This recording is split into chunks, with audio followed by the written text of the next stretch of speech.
तो आज हमको पढ़ाना है कॉलिंग ए फंक्शन, यानी फंक्शन को हम कैसे कॉल करेंगे।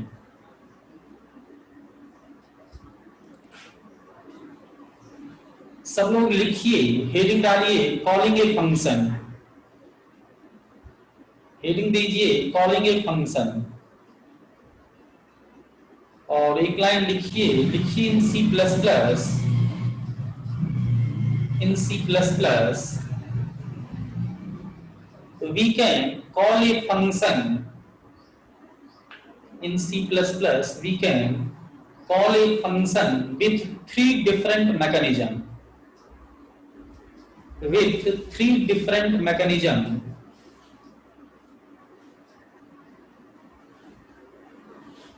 कौन कौन सा। फर्स्ट लिखिए कॉल बाय वैल्यू, फर्स्ट लिखिए कॉल बाय वैल्यू, सेकंड में कॉल बाय रेफरेंस, सेकंड में कॉल बाय रेफरेंस, और थर्ड में कॉल बाय एड्रेस, थर्ड में कॉल बाय एड्रेस। देखिए आप लोग ये सी में भी पढ़ चुके हैं फंक्शन कॉलिंग। देखिए सी में आप पढ़ोगे फंक्शन को दो तरीके से कॉल करना। फंक्शन सी में आप पढ़ोगे फंक्शन को दो तरीके से कॉल करना, कॉल बाय वैल्यू और कॉल बाय एड्रेस।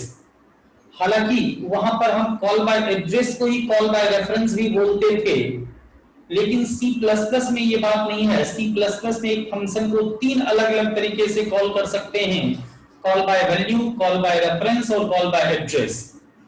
C में कॉल बाय रेफरेंस या कॉल बाय एड्रेस एक ही चीज होता था, लेकिन C++ में ये यहाँ दोनों चीज अलग अलग है। कॉल बाय रेफरेंस अलग तरीका है और कॉल बाय एड्रेस अलग मेथड है। तो हम तीनों को एक एक करके जानेंगे। लिखिए first call by value, first लिखिए कॉल बाय वैल्यू।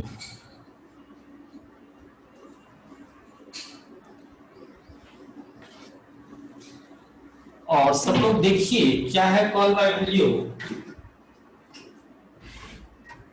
एक एग्जांपल हम यहां लिखते हैं।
सब लोग देखिए इस एग्जांपल को। हम एक चेंज नेम का फंक्शन डिक्लेयर किए हैं जो दो इंटीजर वैल्यू को आर्गुमेंट के रूप में एक्सेप्ट करेगा।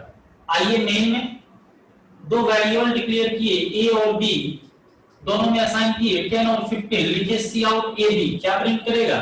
ab का वैल्यू क्या है? 10 और 15, तो प्रिंट करेगा 10 और 15।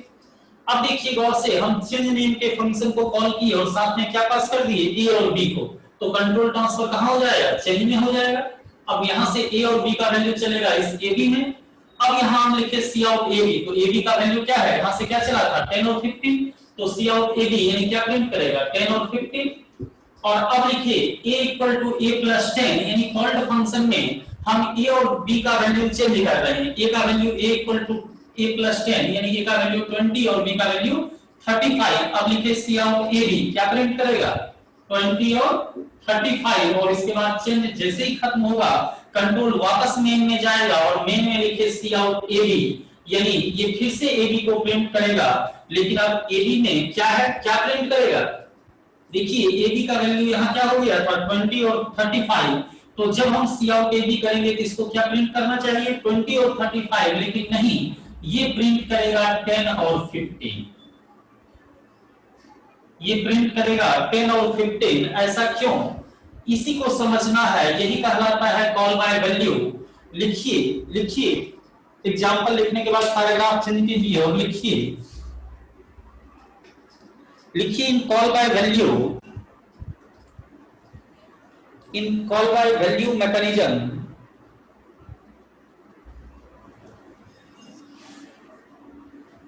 in call by value mechanism we pass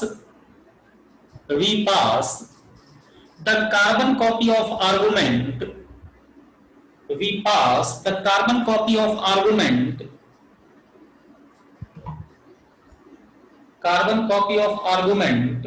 which is stored in a separate variable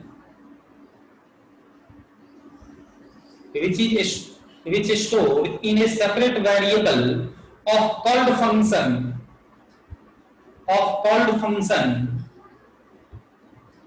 hence any changes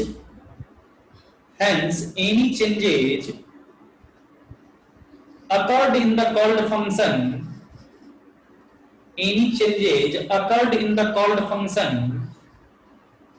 will not affect the original variable in calling function, will not affect the original variable in calling function। और सब लोग समझिए, देखिए हम क्या बताए, हम बताए कि जब इस तरीके से हम किसी फंक्शन को कॉल करते वक्त आर्गुमेंट पास करते हैं, ये कहलाता है एक्चुअल में कॉल बाय वैल्यू का केस। देखिए इस केस में जब आप चेंज को कॉल करते हैं और ए बी को पास करते हैं, तो एक्चुअल में ए बी पास ना होके ए और बी वेरिएबल में जो वैल्यू है उसका एक कार्बन कॉपी चलता है, और वो कार्बन कॉपी कहां स्टोर होता है, कॉल्ड फंक्शन के सेपरेट वेरिएबल में। यानी ये जो ए और बी वेरिएबल है ये अलग है। जैसे कैसे इसका एग्जीक्यूशन होगा, जब इंट ए बी लिखेंगे तो दो डब्बा बना, कौन कौन सा, ए और बी। a इक्वल टू 10 तो a में आ गया 10, b इक्वल टू 15 b में आ गया 15। जब सी आउट ए बी लिखे तो देखिए ए बी में क्या है 10 और 15, प्रिंट किया 10 और 15। जब चेन को कॉल किया और ए बी पास किए तो एक्चुअल में देखिए ये दोनों डब्बा ना पास होकर के इस डब्बे में जो वैल्यू है 10 और 15 उसका एक कार्बन कॉपी चलता है, यानी 10 और 15 का एक कॉपी चला, और जब वहां से दो इंटीजर वैल्यू का कॉपी चला तो हम यहाँ दो इंटीजर वैल्यू में दो और डब्बा बनाए, कौन सा, ए और बी। वहां से जो ए चला इस 10 चला इस ए में, वहां से जो 15 चला इस बी में। अब देखिए हम लिखे सी आउट ए बी, इसके ए बी में क्या है 10 और 15, प्रिंट किया 10 15। अब लिखिए a equal to a plus 10, तो इस a का वैल्यू 10 ऐड हो जाएगा, यानी कितना 20, और b equal to b plus 20, यानी ये हो गया 35। अब लिखिए सी आउट a b, देखिए इसके a b में क्या हो गया 20 और 35, प्रिंट किया 20 और 35। लेकिन जब वापस मेन में आए सी आउट ए बी, तो देखिए मेन वाला जो ए बी था इसमें तो वही पुराना वैल्यू 10 और 15 था। यानी हम लिखाए कि जब हम कॉल बाय वैल्यू मैकेनिज्म इस्तेमाल करते हैं तो फंक्शन को कॉल करते वक्त जो आर्गुमेंट पास करते हैं उस आर्गुमेंट का जो वैल्यू है उसका एक कार्बन कॉपी चलता है जो कॉल्ड फंक्शन के सेपरेट वेरिएबल में स्टोर होता है। और इसलिए अगर कॉल्ड फंक्शन में कोई चेंजेस होगा तो वो चेंजेस कहां होगा, कार्बन कॉपी पर चेंजेस होगा। इसलिए कॉलिंग फंक्शन के ओरिजिनल वेरिएबल पर इसका कोई भी इफेक्ट नहीं पड़ेगा, कोई भी फर्क नहीं पड़ेगा। यही कांसेप्ट कहलाता है कॉल बाय वैल्यू। कोई दिक्कत समझने में कि नहीं को सब लोग समझ गए?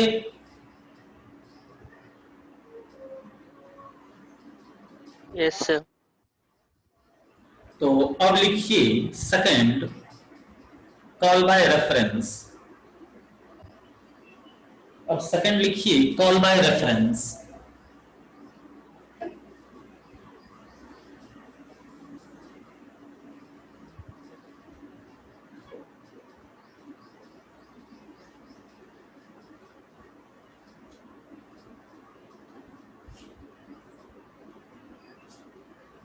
और इस एग्जांपल को एक मिनट, कॉल बाय रेफरेंस और इस एग्जांपल को लिख लीजिए। बस इतना ही चेंज किए कि यहां हम चेंज में इंट एड्रेस और इंट एड्रेस कर दिए।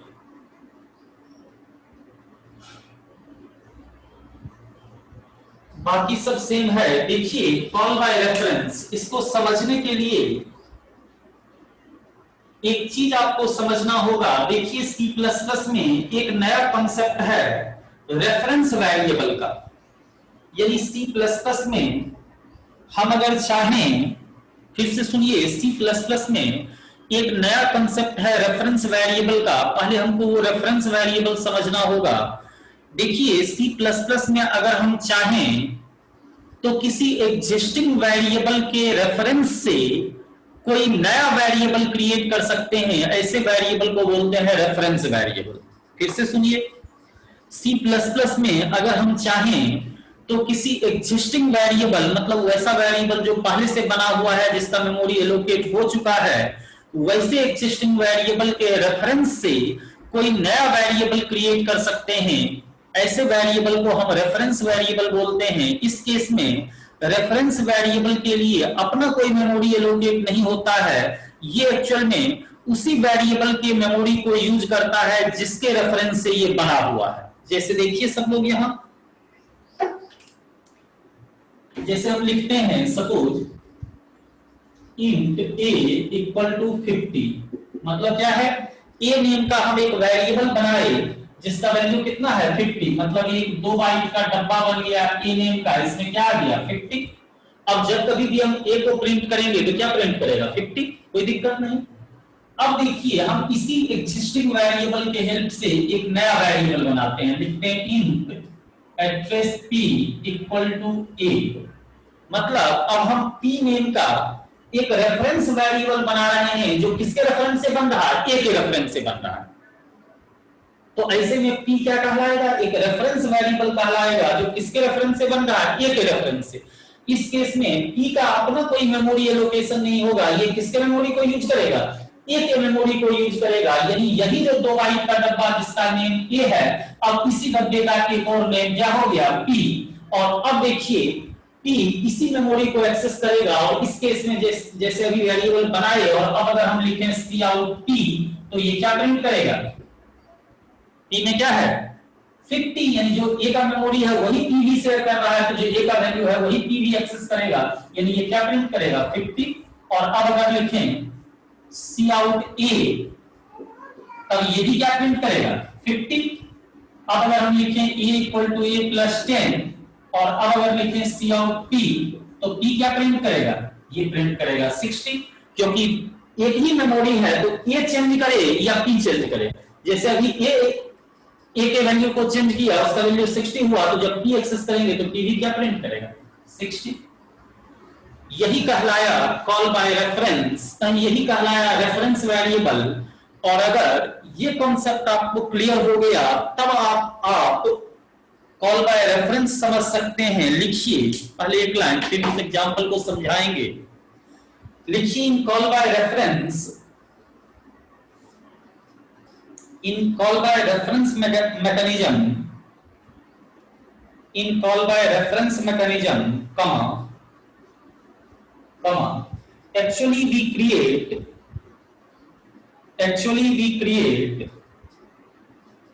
a reference variable, actually we create a reference variable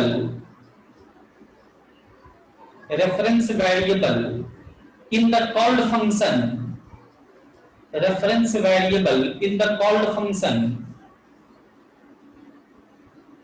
which share the memory of original variable,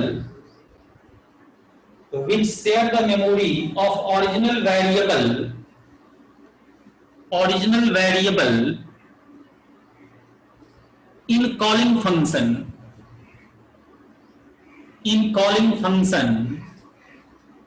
Hence any changes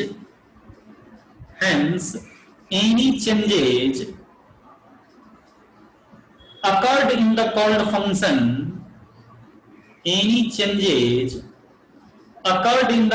function, will also change will also change the original value in calling function, will also change the original value in calling function। और अब देखिए हम बताए जैसा कि reference variable में आप समझे, हम लिखाए कि कॉल बाय रेफरेंस के केस में एक्चुअल में कॉल्ड फंक्शन में देखिए एक चीज छूट गया एग्जांपल में, आप लोग ये बना लीजिएगा, यहां भी रेफरेंस डाल दीजिएगा इंट एड्रेस, ये ऐसे कर लीजिएगा। देखिए हम बतलाए कॉल बाय रेफरेंस के केस में कॉल्ड फंक्शन में एक्चुअल में हम रेफरेंस वेरिएबल बनाते हैं जो किसके रेफरेंस से बनता है, कॉलिंग फंक्शन के रेफरेंस के वेरिएबल के रेफरेंस से बनता है। इसका मतलब ये जो रेफरेंस वेरिएबल है ये कॉलिंग फंक्शन के ही ओरिजिनल वेरिएबल के मेमोरी को शेयर करता है, और चूंकि वो कॉलिंग फंक्शन के मेमोरी को ही शेयर करता है इसलिए अगर कॉल फंक्शन में उस वेरिएबल पर किसी भी तरह का चेंजेस होगा तो इससे सीधे कॉल्ड फंक्शन का कॉलिंग फंक्शन का ओरिजिनल वैल्यू भी चेंज हो जाएगा। जैसे आप समझिए इसको एग्जांपल को, देखिए इंट ए बी मतलब दो डब्बा बना, कौन कौन सा, ए और बी, ए में आ गया 10, बी में आ गया 15। अब लिखिए सी आउट ए बी, क्या प्रिंट करेगा 10 और 15। अब चेंज को कॉल किए और ए और बी को पास किए कंट्रोल ट्रांसफर चेंज में। अब देखिए यहां हम लिख रहे हैं इंट एड्रेस, जैसे ही एड्रेस है मतलब ये एक रेफरेंस वेरिएबल है, देखिए तो इसको अलग लिख करके int address a equal to वहां से क्या चलेगा ए, मतलब ये एक रेफरेंस वेरिएबल है जो किसके रेफरेंस से बनेगा, उस ए के रेफरेंस से बनेगा। समझ रहे हैं, यानी ये ए एक ऐसा रेफरेंस वेरिएबल है जो इस ए के रेफरेंस से बनेगा, मतलब इस ए के लिए अपना कोई मेमोरी एलोकेट नहीं होगा, ये इसी ए के मेमोरी को शेयर करेगा, मतलब इसी डब्बे का एक और नेम हो गया ए और ये ए किसके लिए हो गया, इस ए के लिए। उसी तरह जब इंट एड्रेस बी लिखेंगे मतलब बी एक रेफरेंस वेरिएबल है जो इस बी के रेफरेंस से बन रहा है, मतलब ये बी इसी मेमोरी को शेयर करेगा, यानी इसी बी का एक और नेम हो गया बी और ये अब किसके लिए हो गया, इस बी के लिए। अब देखिए तो सी आउट ए बी, इसके ए बी मतलब इस डब्बे में क्या है 10 और 15, प्रिंट क्या करेगा 10 और 15। अब लिखिए a equal to a plus 10 मतलब इस a में 10 जुट जाएगा यानी कितना हो जाएगा 20, और b में 20 जुट जाएगा यानी कितना हो गया 35। लिखिए सी आउट ए बी, देखिए ए बी में क्या है 20 35, प्रिंट किया 20 और 35, और अब वापस लौटे मेन में सी आउट ए बी, देखिए इस ए बी मतलब इस ए बी में क्या है वही वैल्यू 20 और 35, यही कहलाया कॉल बाय रेफरेंस। समझे सब लोग कॉल बाय वैल्यू और कॉल बाय रेफरेंस में क्या अंतर हुआ, कि कॉल बाय रेफरेंस में चूंकि हम कॉल्ड फंक्शन में रेफरेंस वेरिएबल क्रिएट करते हैं जो कॉलिंग फंक्शन के ओरिजिनल वेरिएबल के ही मेमोरी को शेयर करता है, और इसलिए कॉल्ड फंक्शन में जो कुछ भी चेंजेज होगा उसका सीधा इफेक्ट कॉलिंग में भी आएगा, यानी उस केस में कॉलिंग फंक्शन का भी वैल्यू चेंज हो जाएगा। समझ गए, कोई दिक्कत समझने में किन्हीं को कॉल बाय रेफरेंस, किन्हीं को कोई प्रॉब्लम हो तो बताइए। No sir.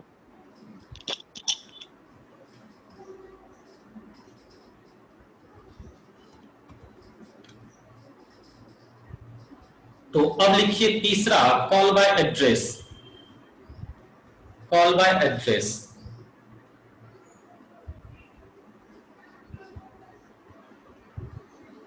लिखिए in call by address, in call by address comma we pass the address of variable in the called function, we pass the address of variable in the called function, hence any changes occurred in the called function, hence any changes occurred in the called function will also change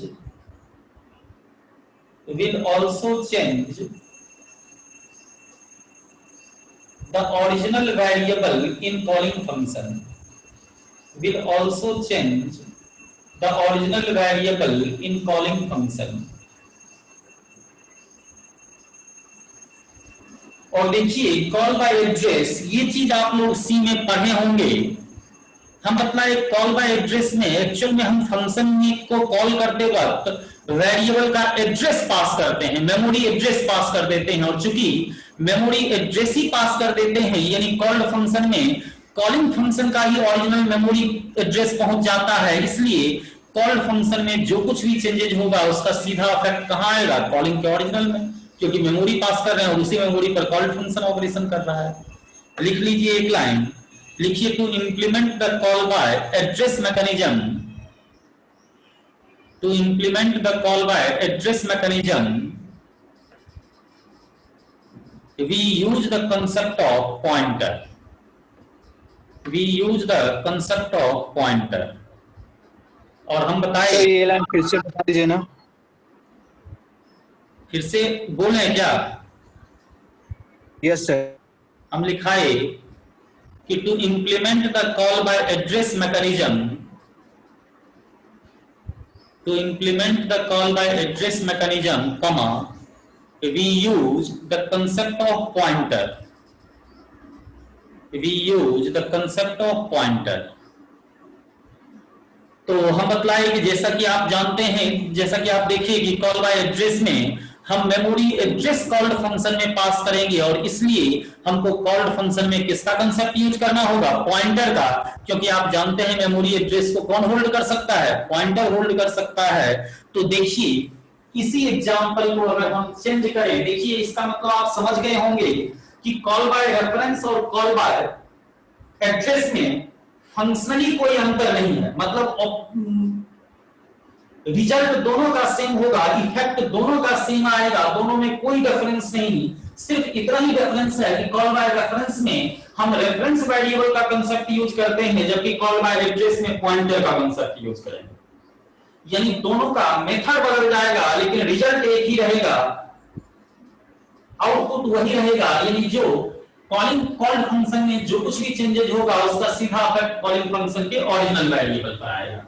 सिर्फ यहाँ पर अब reference variable हटके यहाँ concept किसका आ जाएगा, pointer का। और जब पॉइंटर का आएगा तो हम यहाँ स्ट्रिक्स लगाएंगे, और फंक्शन को कॉल करते वक्त हम बोले मेमोरी एड्रेस को पास करेंगे, तो यहाँ से हम ए और बी के एड्रेस को पास कर देंगे। अब यहाँ से ए और बी का एड्रेस चलेगा, तो यहाँ स्टोर होने के लिए पॉइंटर चाहिए, तो हम एड्रेस ला रहे हैं, उसके लिए दो पॉइंटर बना लिए ए और बी। और पॉइंटर के वैल्यू को प्रिंट करने के लिए हम लोग क्या करते हैं, डीरेफरेंसिंग आप लोग पॉइंटर में पढ़े होंगे, एस्ट्रिक्स लगा देंगे, मतलब ए और बी के वैल्यू को प्रिंट करेगा।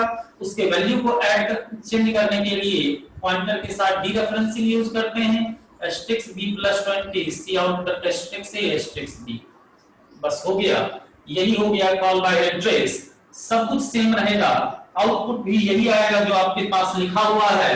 देखिए चेंज को कॉल करेंगे, पास करेंगे एड्रेस से एड्रेस बी, तो यहां से ए और बी का जो एड्रेस होगा वो चलेगा इस पॉइंटर ए और बी में स्टोर होगा। अब ए बी के वैल्यू को प्रिंट करना है, तो पॉइंटर से वैल्यू को एक्सेस करने के लिए डीरेफरेंसिंग यूज करते हैं, एस्ट्रिक्स से एस्ट्रिक्स बी क्या प्रिंट करेगा, 10 और 50। अब एस्ट्रिक्स से मतलब ए पॉइंटर में जो वैल्यू है उसमें 10 जुटेगा, और बी पॉइंटर में जो एड्रेस है उस पर जो वैल्यू है उसमें 20 जुटेगा, यानी ए बी का वैल्यू क्या हो जाएगा, 20 और 35। सी आउट एस्ट्रिक्स से एस्ट्रिक्स बी क्या प्रिंट करेगा, 20 और 35। वापस लौटे मेन में, सी आउट ए बी, इस ए बी में क्या है, वो 20 और 35। तो एग्जांपल लिख लीजिए, और आप समझ गए होंगे कि कॉल बाय वैल्यू और कॉल बाय रेफरेंस और कॉल बाय एड्रेस एक ही चीज है, सिर्फ दोनों के अप्रोच में अंतर है कि कॉल बाय रेफरेंस में हम रेफरेंस वेरिएबल बनाते हैं कॉल्ड फंक्शन में, जबकि कॉल बाय एड्रेस में कॉल्ड फंक्शन में पॉइंटर की जरूरत पड़ती है, क्योंकि फंक्शन को कॉल करते वक्त हम वेरिएबल के एड्रेस, मेमोरी एड्रेस को पास करते हैं।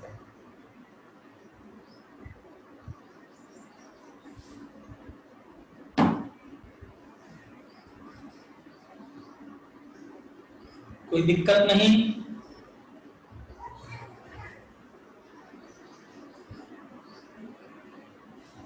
तो कॉलिंग ए फंक्शन खत्म हो गया। नेक्स्ट हेडिंग डालने से पहले एक दो प्रोग्राम लिखिए जिसको बना लीजिएगा। लिखिए write A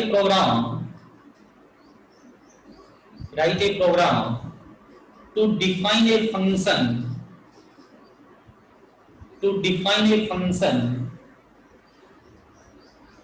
which will swap the value of two variables, मतलब आपको एक ऐसा फंक्शन डिफाइन करना है जो दो वेरिएबल के वैल्यू को स्वैप कर सके, इंटरचेंज कर सके।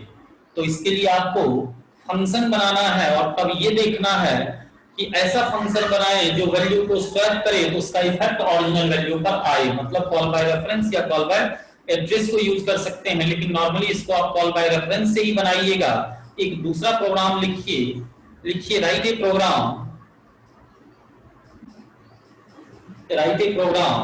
To swap the value of to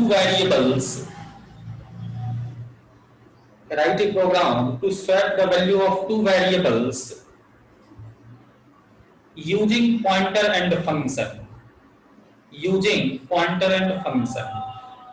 यानी दो वेरिएबल के वैल्यू को स्वैप करना है, इसके लिए पॉइंटर एंड फंक्शन का यूज करना है। और ये बनाइएगा तीसरे टाइप से, यानी कॉल बाय एड्रेस से, क्योंकि इसमें पॉइंटर स्पष्ट लिख दिए हैं तो आपको कॉल बाय एड्रेस यूज करना है, तब कॉल बाय रेफरेंस यूज नहीं करना। एक तीसरा प्रोग्राम लिखिए write a program to input a number and check it is odd or even,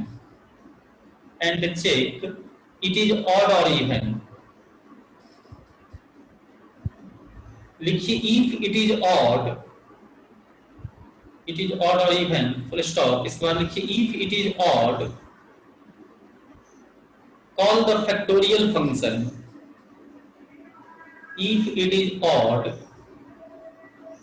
factorial function, otherwise call the table function।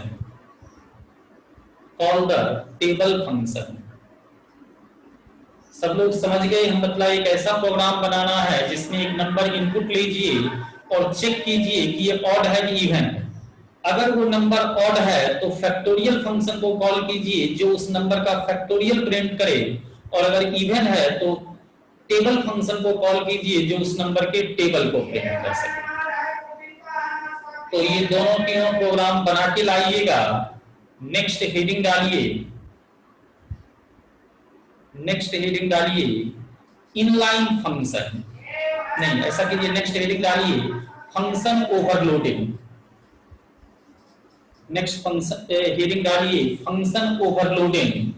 और यहां से जो भी कंसेप्ट अब हम पढ़ाएंगे वो सी का कंसेप्ट नहीं है, ये सब चीज C++ में होता है, ये सब कंसेप्ट सी में नहीं है। तो नेक्स्ट क्लास में हम देखेंगे फंक्शन ओवरलोडिंग